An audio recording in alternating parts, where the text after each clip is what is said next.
thought you said earlier that all wars were about, oil and corporations. They are, but they're all religious-based, too. So they're all about religion and oil and corporations? Could be, and sure. occasionally getting rid of the Nazis?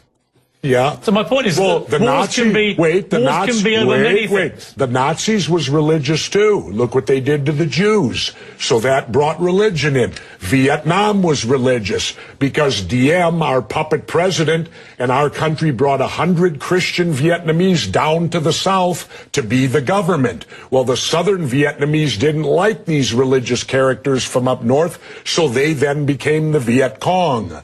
So all wars, pretty much in my lifetime, have had some religious basis, but certainly big business gets in there because wars are very profitable to certain big businesses. And, of course, big business needs to be in the Middle East so that we can get the oil out of the Middle East, so we can get the lithium out of Afghanistan. You know, they discovered a vein of lithium there they say is worth $1 trillion. Well, what is lithium used for? Every cell phone, computer, and soon to be electric cars. Let's talk about why we're really there. We're not there. How does any of these wars affect our freedom in any way? The United States is not in any threat. They're not going to do a Normandy invasion on us, Al-Qaeda in Virginia. Yeah, but hang on, you're being slightly naive, aren't you? Because I'm not being naive, sir. I think you are being naive. No. Because I think that it's clear one of the main reasons that America went into Afghanistan was to try and get Al-Qaeda dismantled, the organization which committed the 9/11 atrocity. Really? Well, you don't think so? Well, how come Al-Qaeda put the heroin business out? They took all the poppy growers and stopped the production of heroin. What would you have done? Wait, now how much of that illegal heroin was propping up the international banks with laundered money, and when it dried up, the first recession happened? Well, now that we're back in there, we aligned with the poppy growers, and the heroin business is back up full swing again. I thought we fight a war on drugs here. All right, Jesse, we're not. What would you have done on September the 12th, 2001? What would you have done if you'd been president? What would I have done? Yeah. I would have done a legitimate investigation to find out what exactly happened on 9/11. How did they know who did this so quickly like they did Lee Harvey Oswald?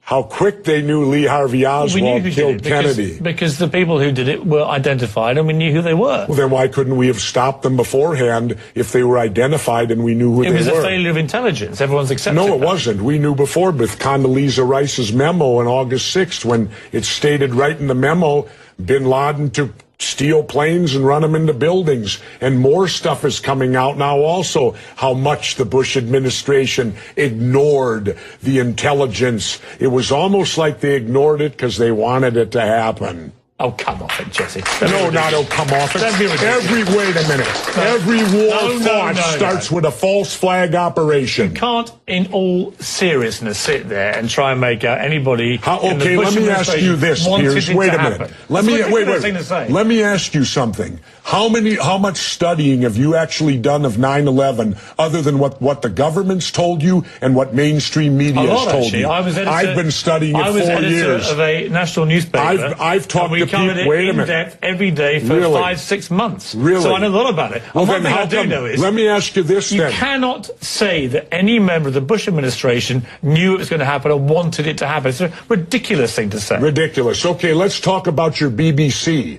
I have a tape of a BBC reporter broadcasting directly back to England talking about a third building has collapsed. World Trade Center Building 7 talks for 7 minutes.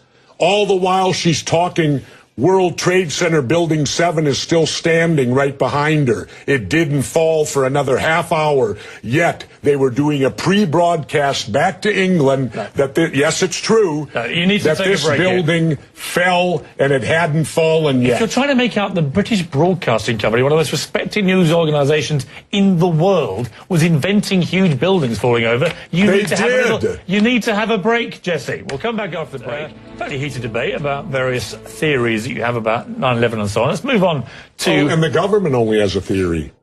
Right, well, the government has No, factual... this is a theory. Their theory is 19 Islamic radicals armed with box cutters defeated our multi-billion-dollar air defense system, all while conspiring with a bearded guy in a cave in Afghanistan. That is exactly what happened. That's their theory. No, that's not a theory. It's a fact. That's their theory. No, Jesse, that's a fact. I think you make some very sensible points, and you make some crackpot points. That's your opinion. Yes. How many people here think I make crackpot points? Yeah. One. How many think I make sensible points? You're in a minority, my good friend. You're the minority.